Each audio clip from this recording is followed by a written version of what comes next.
हमारे चैनल में आपका स्वागत है, जहां हम साइंस, टेक्नोलॉजी, हिस्ट्री और उससे आगे की दुनिया के सबसे आकर्षक और फैसिनेटिंग एस्पेक्ट्स का पता लगाते हैं। 6 अगस्त 1945 को जापान के शहर हिरोशिमा के ऊपर परमाणु बम विस्फोट से दुनिया हमेशा के लिए बदल गई थी। हिरोशिमा पर बमबारी मानव इतिहास की एक दुखद घटना थी, जिसने परमाणु हथियारों की विनाशकारी शक्ति का प्रदर्शन किया था। यह एक ऐसा क्षण था जिसने द्वितीय विश्व युद्ध के पाठ्यक्रम को हमेशा के लिए बदल दिया और जापान और पूरे विश्व के लोगों पर स्थायी प्रभाव छोड़ा। इस वीडियो में हम बमबारी से पहले की घटनाओं, हमले के बाद के परिणाम और इस दुखद घटना की विरासत का पता लगाएंगे। हम इस बात पर भी विचार करेंगे कि इस त्रासदी को कैसे टाला जा सकता था और आज इससे हम क्या सबक सीख सकते हैं। पहली घटना, बम गिराने का निर्णय। 1945 की गर्मियों तक द्वितीय विश्व युद्ध समाप्ति की ओर आ रहा था।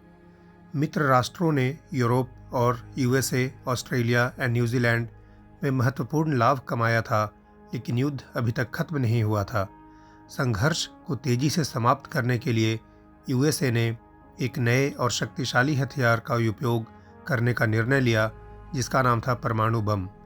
परमाणु बम के उपयोग के निर्णय को पूरी तरह से समझने के लिए उस समय के संदर्भ पर विचार करना महत्वपूर्ण है। युद्ध वर्षों से उग्र था और दोनों पक्षों को महत्वपूर्ण नुकसान हुआ था। मित्र राष्ट्र अधिक हताहतों से बचने के लिए युद्ध को जल्द से जल्द समाप्त करना चाहते थे और उनका मानना था कि परमाणु बम ऐसा करने का सबसे प्रभावी तरीका रहेगा। हालांकि बम का उपयोग करने या ना करने के बारे में अमेरिकी सरकार के भीतर महत्वपूर्ण बहस हुई थी।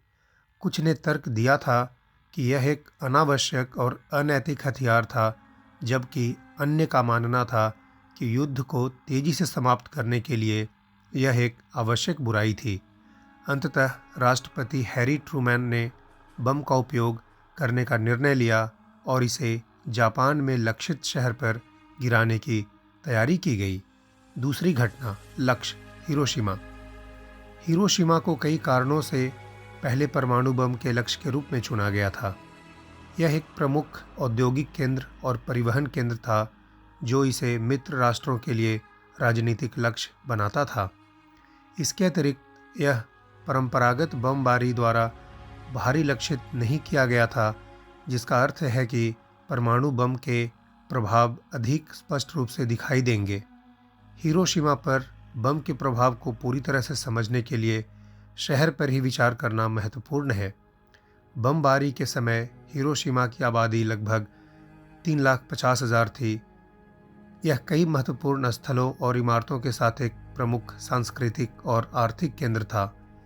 6 अगस्त 1945 को एनोला गे, एक B-29 बॉम्बर ने परमाणु बम के साथ टीनियन द्वीप से उड़ान भरी थी।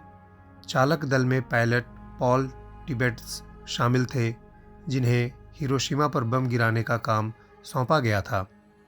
तीसरी घटना, हिरोशिमा पर बमबारी।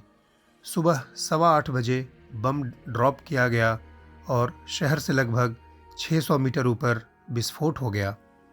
बम का तत्काल प्रभाव विनाशकारी था।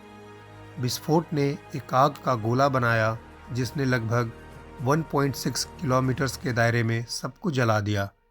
दसियों हजार लोग तुरंत मारे गए और बहुत से लोग घायल हो गए या रेडिएशन के खतरनाक स्तर के संपर्क में आ गए।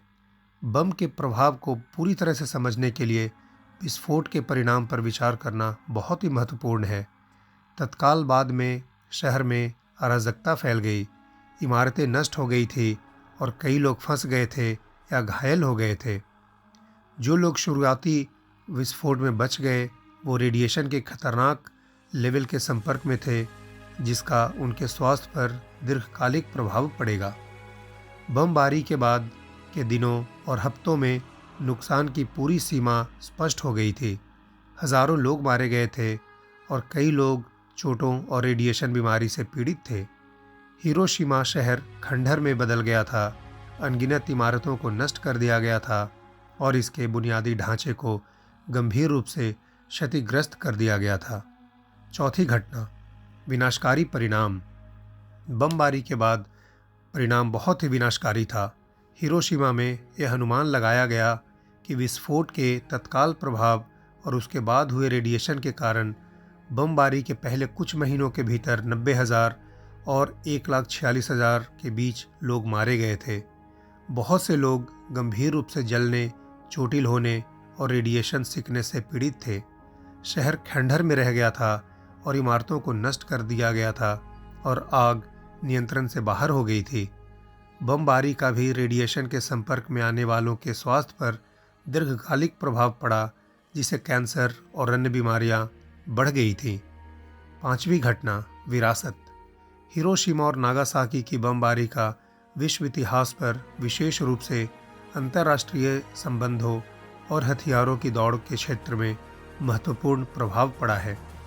इसने परमाणु युग और शीत युद्ध की शुरुआत को चिन्हित किया, क्योंकि यूएसए और यूएसएसआर अधिक शक्तिशाली और विनाशकारी हथियार विकसित करने के लिए हथियारों की होड़ में लगे हुए थे। परमाणु हथियारों के उपयोग ने युद्ध की नैतिकता और संघर्ष के समय नागरिकों की सुरक्षा के लिए सरकारों को जिम्मेदारी के साथ भी सवाल उठाए। आज बमबारी युद्ध के विनाशकारी परिणामों और शांति को बढ़ावा देने और परमाणु हथियारों के उपयोग को रोकने के लिए अंतर्राष्ट्रीय प्रयासों को महत्व की याद दिलाती है। यह निश्चित रूप से कहना मुश्किल है कि हिरोशिमा की बमबारी को कैसे टाला जा सकता था, क्योंकि यह युद्ध के समय की परिस्थितियों और निर्णयों को एक जटिल सेट का परिणाम होता था।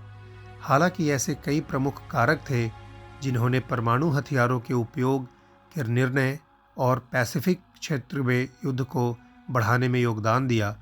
बमबारी से बचने का एक संभावित तरीका युद्ध के शांतिपूर्ण अंत के लिए बातचीत करने के राजनयिक प्रयासों के माध्यम से हो सकता था।